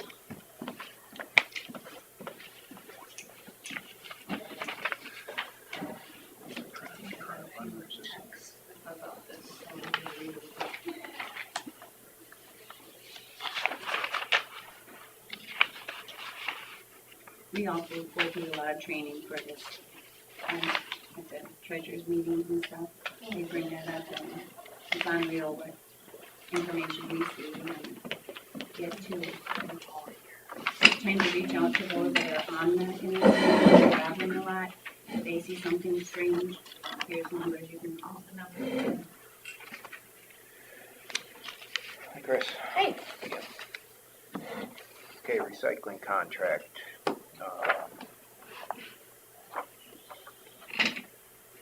I know Kelsey had given her comments about it. Are you considering continuing the curbside? Is that the? We're looking at what a contract would look like, yeah. Do you have your notes? Okay. Chris and I talked yesterday, and Chris has some notes too. And I'm in agreement with Kelsey. Do you guys have a copy of the contract in front of you? Right. Okay. It's right here. So on the definitions, when it's talking about the unincorporated areas of Hancock County, Fertile and Worth County, is that because that's their only district they can pick up, or why is that in our contract? What? It's on page 1. Page 1. Definitions under agreements. First paragraph. Down there, okay. Their planning area.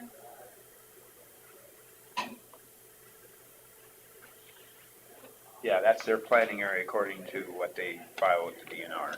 Okay, so that stays that way. But they don't mention anything about Forest City. They only have It's not their 1, planning 2, area. 3, 4, 5. But they only have 5 of our towns listed. Well, it's Buffalo Center outside there. So then how are we getting that picked up if it's not in their planning area? They don't pick up Buffalo Center. Well, they don't pick up Lake Mills or Leland either, but it's still in here. Yeah, but No, they pay separate. They pay separate, but they do pick up Lake Mills and Leland. But Buffalo Center has Okay. a whole. They're just defining what's in there. Okay, I just want to make sure that we're all good. That's right, isn't it? I skipped to page 3. D at the top, their collection of recyclables. They talk about if they're going to complete their services between 6:30 and 5:30 p.m.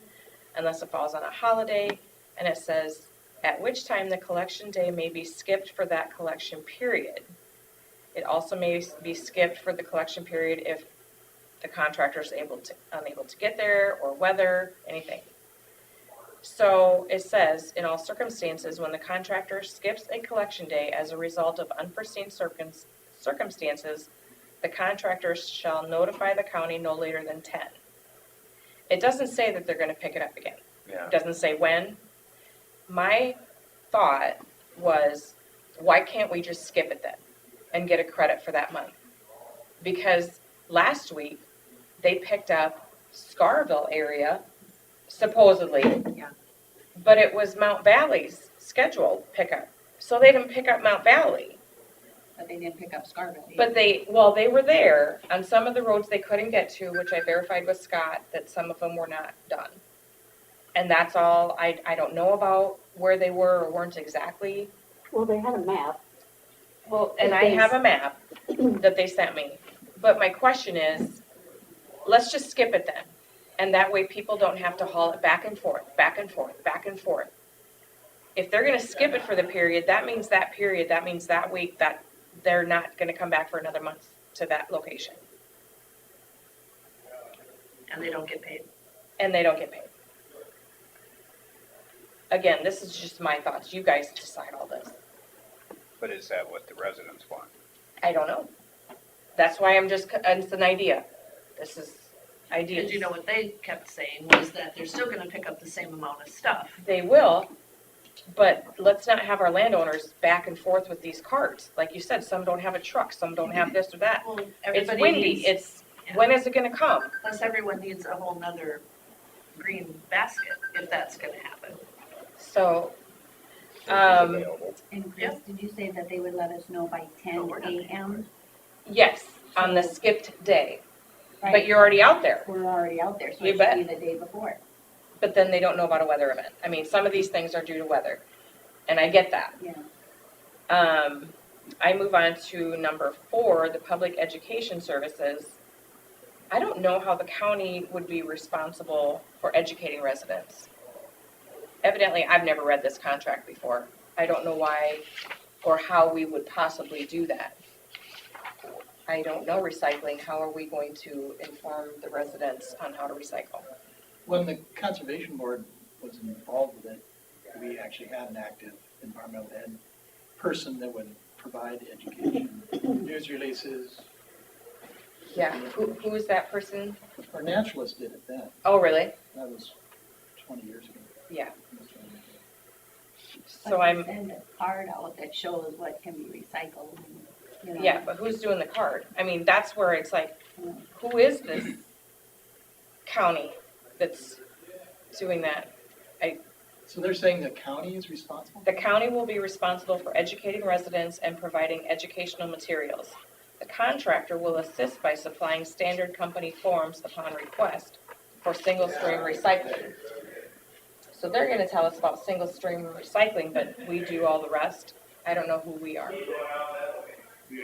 I'm not a marketing person. I don't know how to do an If they ad. sent you stuff to share on Facebook or mail out or whatever, that'd be easier. That's not gonna sound bad. But that's not what they've been doing. I mean, they will put things in the newspaper when they've had household hazards pickups or appliance. And they do advertise what services they have on site, I believe. I'll put the link. Again, this is just ideas for this contract that I want people to be able to discuss. I think that number 4 needs to be changed, that they're, because that's not part of our responsibility, I don't think. And if they're already sending out information on when their pickups are and all that stuff, just include it with that. And again, that's my opinion. That's sent out once a year, right? That calendar, that's not the only thing they So send. just send out any information they need on what to recycle and how to recycle with that. I think it would be a good idea.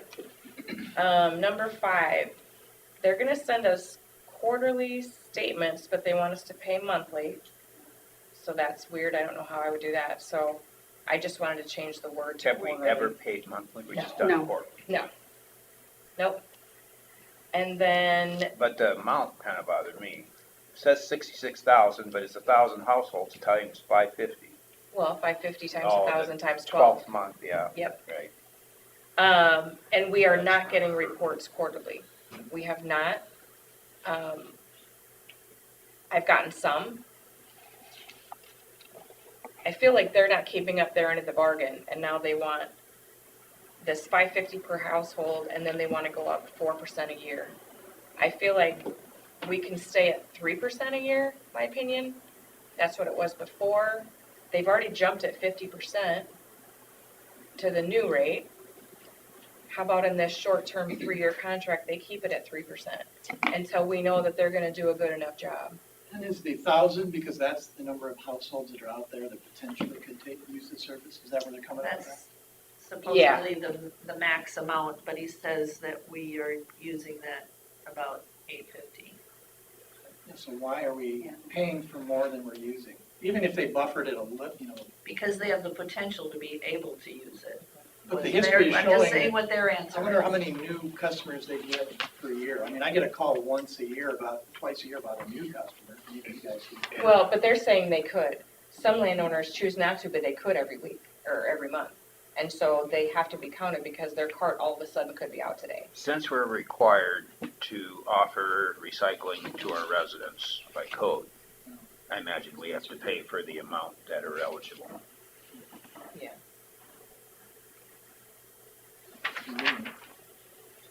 I go to page 4, number 7, the failure to perform.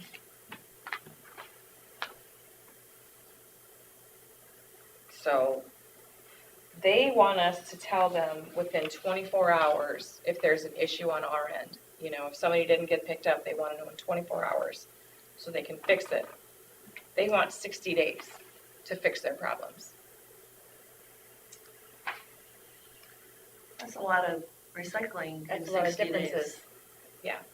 I'm still going back to, can they give us any credits for the inconvenience? I know they're still gonna pick up the same amount they did if they picked up half this week of your cart or the full cart next time. They're still getting the same amount. I get that, but we have to have some sort of inconvenience for these landowners. Yeah, because 2 weeks ago, we were supposed to get picked up. Yeah, and then they said on the website that we would be picked up on the 20th. And we Well, left because it out you there know till what 7. happens, as soon as that bin is full and they haven't picked it up, everything else beyond that full bin is going in the garbage. Or they have to keep track of it somehow in their own house or garage, or it is very inconvenient. So that's my question, is why can't we get some sort of something back from them for this inconvenience? And even if it's for these last 2 or 3 months, something, because I tell you what, I'm getting kind of nasty in my emails. Because I'm tired. I'm tired for these landowners. Yeah, I'm getting emails too, and it's like. You know, and I have no answers, and the answers I give are wrong, but I don't know they're wrong because that's what they're telling me. So I'm beyond, and I don't even have to use the service. My last thing is on page 5 for their insurance. They've never given me a copy of their, any kind of insurance. Their liability insurance, their work comp insurance. So I've never had anything. So if we have to pay for people that may or may not use the service, why do we have to pay for, because China may or may not take the stuff? See, doesn't every location actually has an account number? Yeah. So they know exactly how many households they're servicing. It'd be nice if we were just billed for how much they were servicing. Yeah, every household they stop at, because they know exactly how many they've got picked up each time. So if somebody who's never put it out there and chooses to put it out one time a year, we'll pay for that. Pay for it. It's not very transparent, and it's certainly not a good use of county funds. Well, for him to sit here last week and tell us that everything's gonna get better, and for things to basically get worse this last week. So, you know, that we kind of talked about giving them a 90 days, because that's in there still, isn't it? Is the 90 days? Yes. Still in there? I wonder if you should just do a 90-day just- contract. Yeah, that's where I was going to, is like, maybe we should just be seeing if they can clean up their act 90 days at a time. The problem is, if we do a 90-day contract, how much are they gonna raise it the next time? Yeah, I'd say be better off signing the contract and then Out. still coming Use and the trying to out find clause another for the alternative later. non-performance and Reevaluated in 90 days. Right. Yeah. That's true. I don't know, is anybody else tired of this? I sent you a message on it, but I was talking to the outfit out of Clear Lake that does their recycling. Just, they said they'd be interested in seeing our contracts just to see if they'd be interested. Didn't know anything about our situation, So, for whatever that's worth. And I feel bad that we didn't have the Jay come down here to even discuss this with him.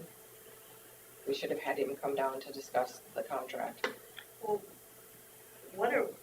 what kind of we don't have a contract with them right now. No, We but haven't it's had a contract. exactly what the other contract is that you signed. This is verbatim, except for the dates and the amount. have we got a bill for the last quarter of, That's what I last was I wondering. don't recall. Oh, I'm sure we will.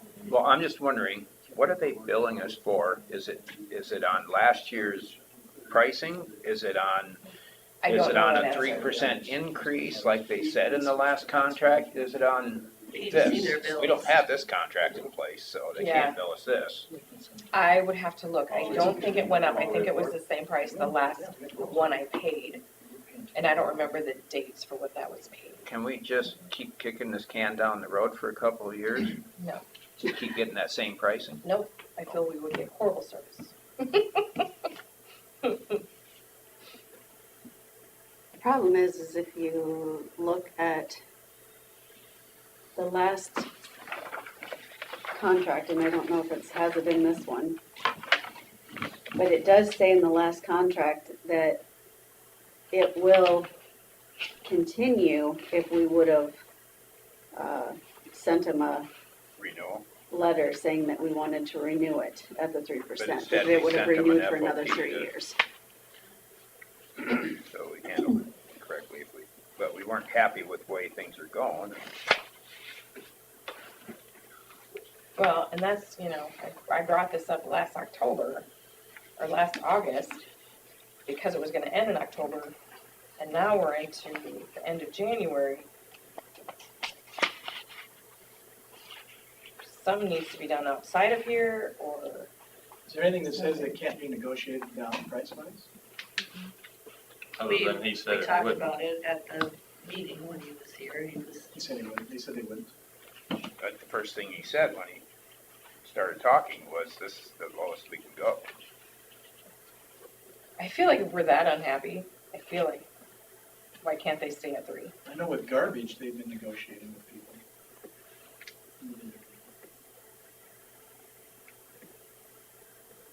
Yeah, somebody called me about, and then we talked about their garbage, and it was gonna go way up, and they called and said, I'm gonna have somebody else do it for this, and they're like, oh, okay, well, we'll do it for that.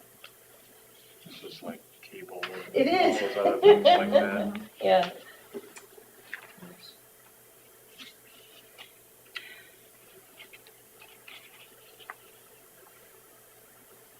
So do you guys wanna think about it some more and have another meeting and maybe have Jay Well, I come don't wanna down? act on it today because Bill's not here, for one thing.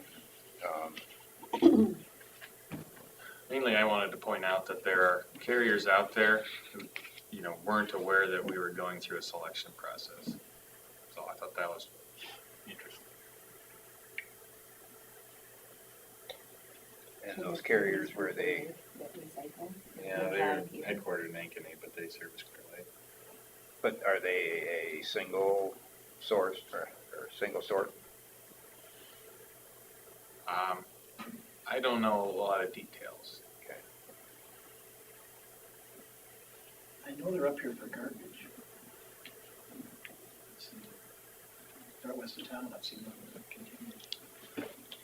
You could ask Eric, he has their service.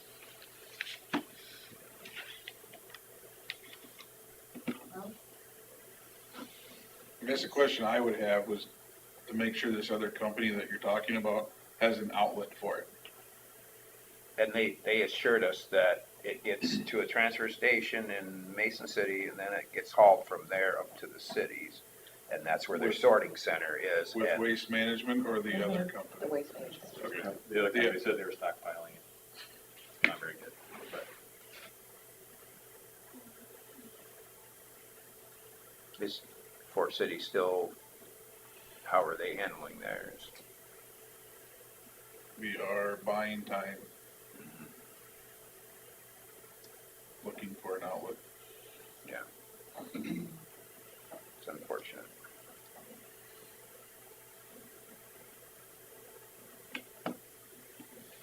All right, so do we, since we don't want to action on this, we can't really do a markup on this document and send it back to them, really? Or do we want to? I don't know why you couldn't. Say, this is what we're thinking. Can you do any of these changes? Or are you gonna get better with this section, or, you know, whatever you want to say?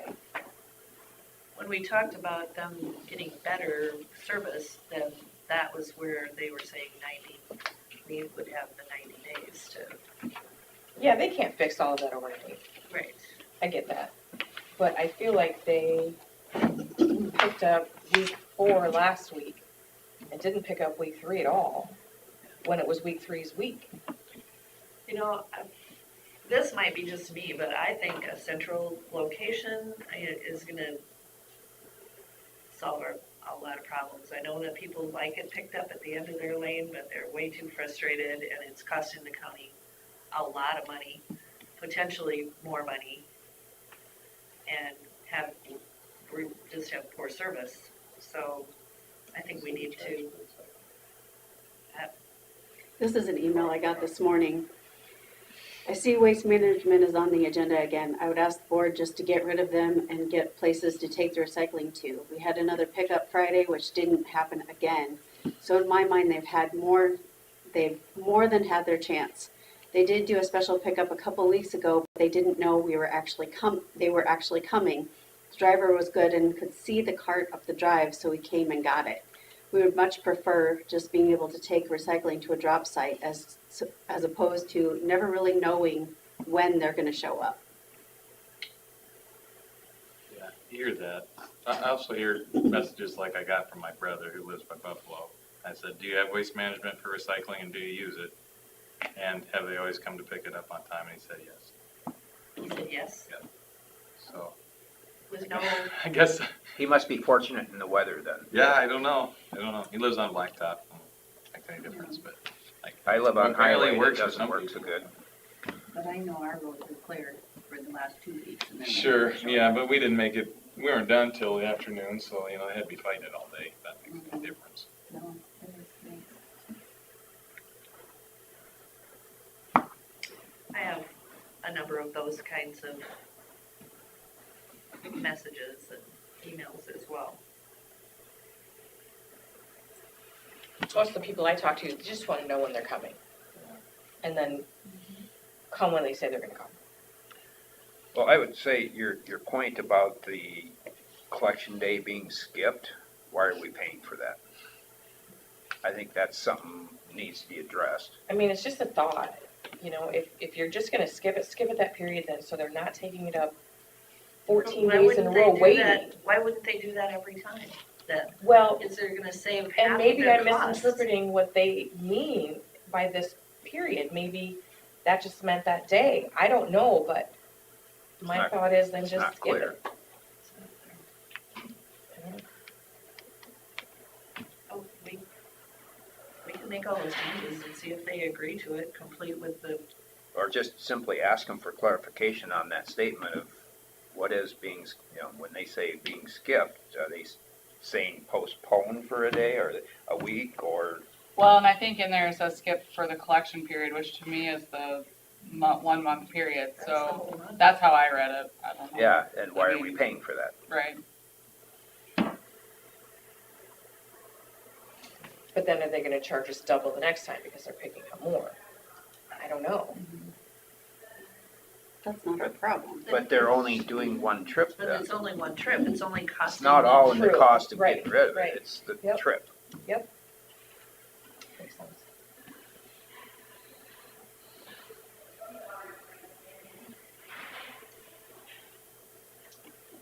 Not sure how this can be so difficult. It's ridiculous, isn't it? I'd like to not, It's not just our county, Jessica. I was talking to Dickinson County yesterday, and they've got every community doing something a little bit different. The unincorporated areas, they have a waste, I don't know if you're familiar with those guys over there.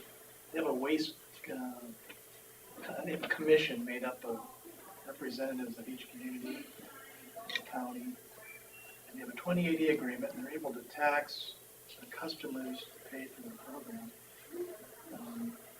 But the gentleman I talked to yesterday said they were really trying to they're reconsidering everything, because it's, the only thing that works is one small community over there. It has a central location. It's a fenced-in area. You have to swipe a card to get in, so they control who goes in.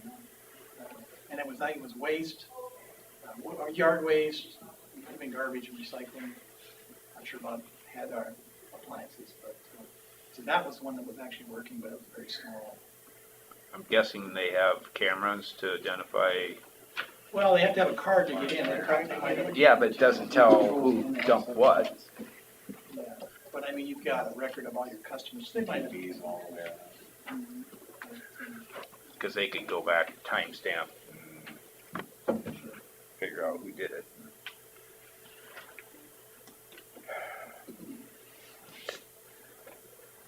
Not a good problem to have. 'Cause I know I don't feel comfortable taxing the residents beyond what, is already being taxed for something that's not working. and I don't like paying for 1,000 people when only 850 are using the service. I think you're gonna find that very hard to get away from. It's not a lot different than what the city does. You have a meter, you're gonna get billed. It's a force, it's a way to keep the citizens honest and trying to keep up with Mother Nature, trying to clean her up the best you can.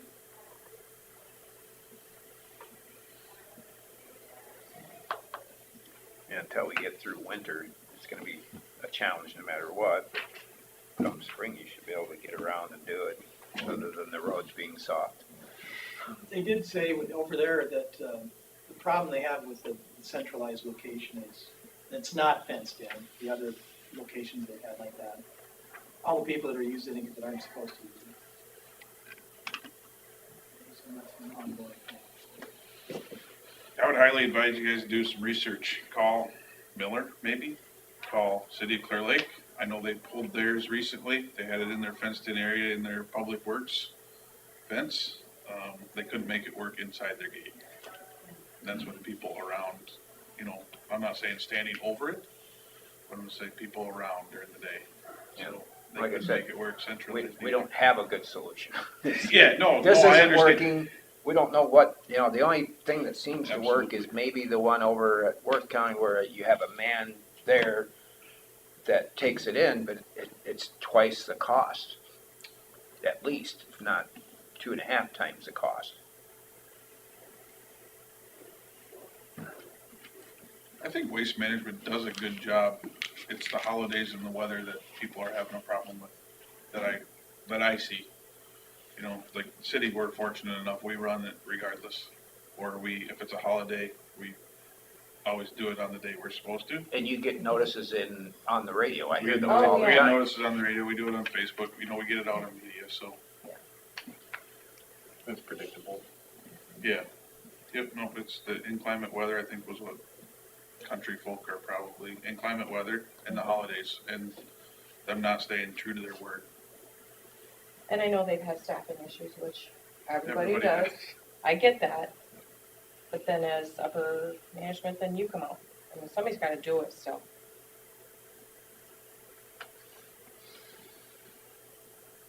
So, do we want to send back some response to them on things we're concerned about in the contract?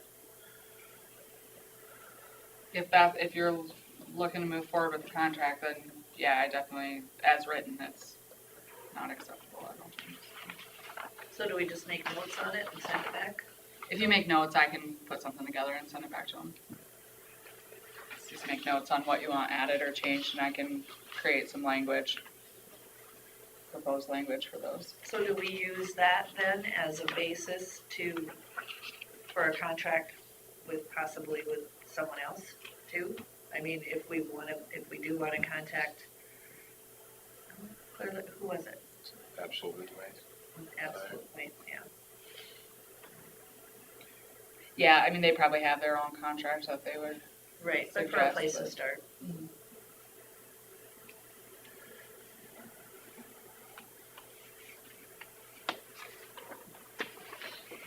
I just think the increases and the cost are too much. So under 3F, it says contractor record keeping and reporting. They haven't reported hardly anything to us in the last 3 years, have they? Says you're supposed to. I don't know the number of households enrolled. I don't know the number of households that participate in each local municipality. I know the tons when they send me a report, and the quarterly is not happening. But they're also supposed to be submitting monthly invoices, it says. Well, and if they were gonna invoice me quarterly, but pay monthly, I didn't understand that at all. I just thought it weird. So we've been getting tonnage reports though. Every once in a while.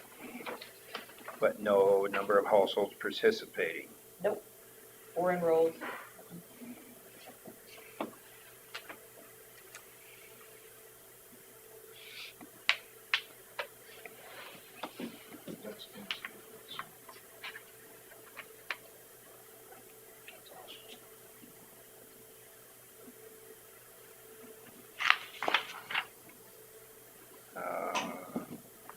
And I feel that we do the complaints right away as we get them. And I have my sent emails with the names and addresses that I have done. Yeah, that. But they're gonna get 60 days to get at least a week. Well, and, I mean, I do want to get it to them right away, and so do you. But it doesn't Anyway, get to no us matter if right it was away. in the contract or not, we would want to tell them right away. I think that 60 days is excessive. I think if you get a notification, you're just probably emailing them that day. Yeah. So. But the problem is, okay, so say I don't get picked up one day. I'm probably gonna let it sit out there for a day, hoping they come the next day. Well, So that's then they what you don't, wanna- then we're past that 24-hour threshold. And then they're calling us. But Yeah. that's when you want to change to, if they don't come that day, they just don't come. Right. You know what I mean? And then that would fix that because you wouldn't leave it out if they didn't come on Friday. Robert? How about requiring them to provide a phone number to somebody that actually can answer the customer's question? I mean, I've been getting calls for 20 years. We started the program in '98, so we still get calls because people have our contact. So I give them a waste management number, they call it. Of course, the person on the other end says, well, we don't service you because. You have to give them your address, and you can't No, say that- Forest City. And then they No, I can find you understand by all their that. address. I've been through it many times, but, yeah, I mean, we provided like a magnet they put on the refrigerator and you call. When they send out that schedule, it can be on that card, the cardboard. I give Jay's number to people.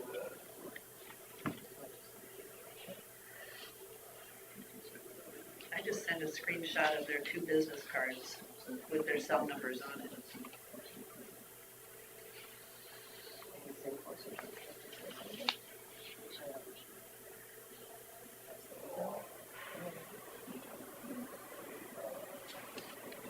And Chris, you mentioned the education side as well, or information education? Yeah, it's in the contract that the county is to provide educational material. But I don't know what that is. That's almost goes back to central disposal systems should be supplying the funds for that. Yeah, that's what they did when we were involved. We provided that information. Which is another part of them, but it's part of their planning area. And I know we talked about their calendar, and on their calendar have our website, their website, where to call, and now it's already January and they've already sent it out for the year. I don't know if they're willing to do it again, but I feel like on their map of the year or schedule, they should include that information. We could have a tab on our website. Yeah, we were gonna do that as soon as we have a new website. The only way I can see a system like Worth County would work is if we got all the cities in the county in on it too, to utilize it, where they offered it. People would just take it to that one spot. There's a man there, or a person there that would manage it, and oversee all that. You're still gonna have the higher cost, but it's spread out among a bunch of cities. Then you still gotta pay somebody to get rid of it, which is what they do. They pay Waste Management to get rid of it.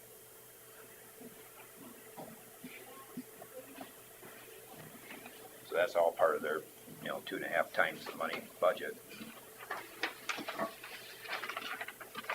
I don't know how in Worth County, if the cities have their own program, or if it's just the rural that's using it, small towns.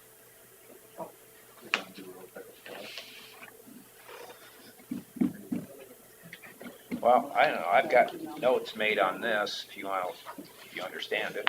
Yeah, I can,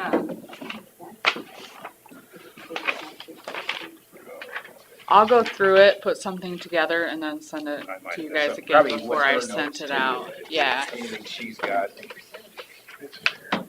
work with her. Not sure why we're paying for something that they're gonna skip. It's just Yeah. nuts. What are we paying?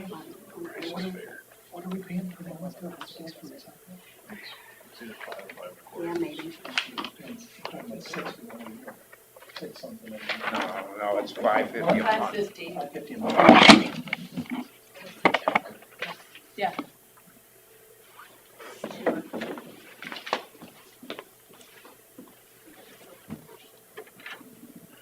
You said the city is paying, the people in the city are paying $5 something?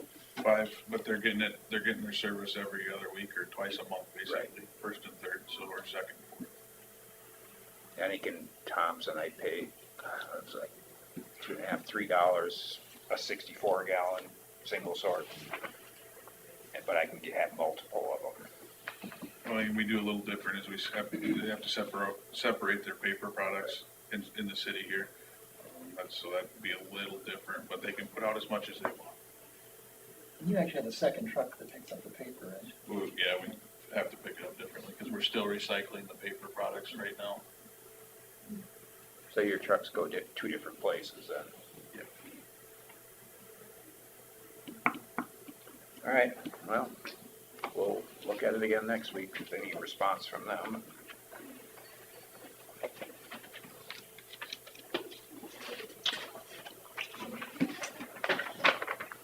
Thanks for all the input. Open forum.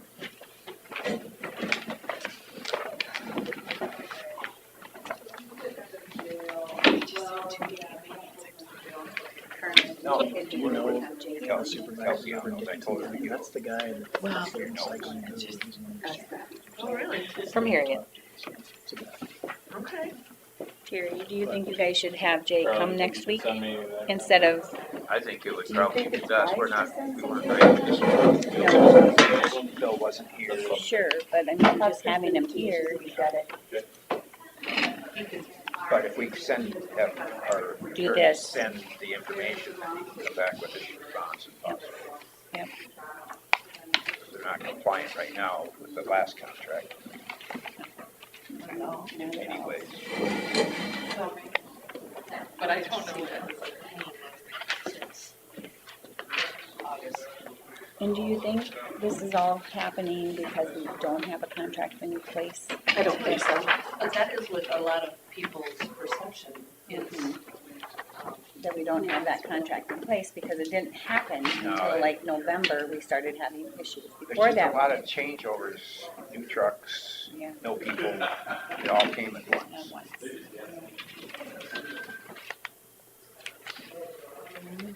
I don't know how much farther that can. Right, people are just getting very frustrated. More so. Thank you. Thanks. Thanks, Julie. If you wanted somebody to re-sign your contract, why would you have your service go downhill? It's not because we don't have a contract. That makes no sense. You know what I'm saying? Yeah. It,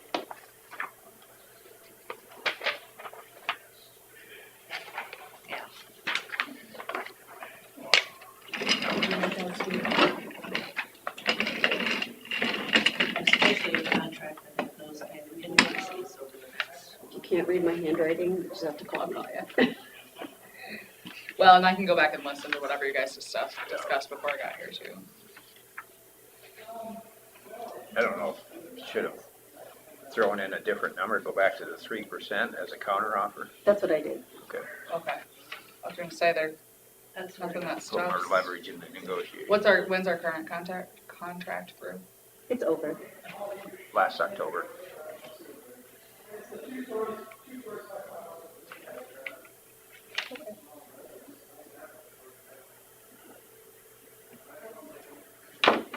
October 31st, 2022. All right, anything else for open forum? Just the one thing? Okay. Discuss with possible action, approval of agreement for temporary county attorney with Hancock County. Yes, so I don't know if you guys heard, but Blake Norman was appointed as a district court judge. I don't know if he has an official start date yet, but once he is technically appointed by the governor, he can no longer appear before the courts in any contested matter. And then also there will probably be a lapse between when he is finished and when whomever is going to fill his shoes begins. And so the request is that I fill in as their temporary county attorney until such time that they fill that role up to April 1st. It would be earlier than that if, whoever starts, if they start before that, obviously. Blake did this for us when we were between Judge Sauer and myself, and I don't, Susan, you probably weren't here for that, but Blake did fill that role. There was, I want to say like a month or two, I can't remember how long it was between the two, the vacancy, but anyway, so I would just ask for that to be approved if you guys don't have an issue with it, so. And I will say, and there is a written agreement, and I think I probably forgot to send that for me to sign, that their board has signed. And it does say in there, of course, if I need to continue Hancock County matters because of workload, that's acceptable, assuming there's no deadline. Of course, there are certain things I can't continue, but if we need to move stuff around down there to make sure I'm able to get everything done here, then that's allowed, so. And he filled in for you during maternity? Yes, yep. And this would be to April 1st only? So the current agreement is through April 1st, would be through April 1st. I would anticipate that they'll get somebody hired before that. I believe they have the job posted. Applications are being accepted through the 1st, I think, which is what, next Wednesday maybe.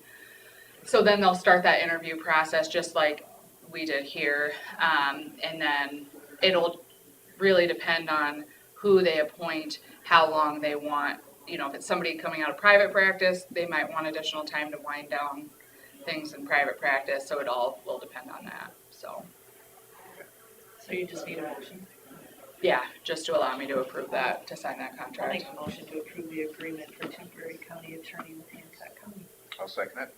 On a motion from Smith and a second from Derby to approve the agreement for temporary county attorney with agreement with Hancock County. All those in favor say aye. Aye. All Just those so you opposed? know, she filled in for him when he had paternity leave. That is true. I remember that. And Blake and I fill in for each other all the time when we have to, which has worked out really nicely, and I hope we can continue that with whomever fills his role there, so. It helps, it's hard when you're a one attorney office and you don't have somebody that can fill in for you. Worth is a whole nother animal because that's a part-time attorney. Yes. Yeah. So does the attorney need to live within the county? If they wanna get Yes. elected. Yes, so the attorney will have to live within the county. There is a rule, I believe, that if they can't find a qualified candidate within the county, they can appoint somebody from, or elect somebody from a contiguous county. And I think I don't know if they've had issues in some of the rural counties finding an attorney that actually resides I within. think they're certainly. Well, see, Yeah, we were interviewing people from the other side of the state. yes, they would have had to move to Winnebago within, I don't know what the time, 60 They would days or agree to something move like to the that. county after we appoint them. Right, but there is a rule, if you can't find anyone within the county that is willing to live in the county, you can make an exception for a contiguous county in that circumstance. Hopefully that would never be the case, of course, but I think the very southwest region of the state, the population is very, very, very small, and they have a really tough time. finding someone that's within county, yeah. Their tax Well, bill and is if a they're lot less. sharing an attorney, you can't live in both counties. Mhm. Yeah, and some, I mean, like Worth County, I think Jeff and Magistrate Kroll maybe are the only attorneys in Worth County, if I remember right. Of course, the magistrate can't act as the county attorney. Yeah, so if that role ever became available, it would be difficult, but. All right, well, that's done. Thank you guys, and I will work on this and get something back to you for next week, if that works. That's fine. So you'll work on it and then we'll approve to send. to Well, them, I think or- so, yeah, so I think I'll go through, do some edits, I'll do it in track changes so you can see exactly what I did. Yeah. Send it to you guys to take a look at, we can put it on discussion with possible action if you want for next week, and then we can decide at that point. Cause So- obviously, you're not moving forward with this if you're going to go to the central location. Yeah, I haven't been in on many of the discussions, so I don't know what the, we just gotta look at different options. I Right. mean, we can't be, held hostage. right, It feels like. And I don't know that, like 4 dump sites is a good way to go without much control, or even 1 dump site without control. sure, And to organize that with, multiple cities is that's bureaucracy there. well, I'll start with making these edits and then we can talk about it next week. I do have court next week, so I'll have to look at my schedule. So Julie had suggested having Jay from Waste Management here for the next meeting. I don't know if it'd be good to have him here, and we just present it to him, then he has to take it back to his legal team. Right, to People review. above him. Because Yeah, maybe once I don't know, if we figure out what we want next week, And then. then we have him here, because we That gotta probably figure out what makes we more want first. Right, right. So, other than hand delivering it to him. That's about all we could do. All right, okay, thanks. yeah, thank you guys, have a good day. We stand adjourned.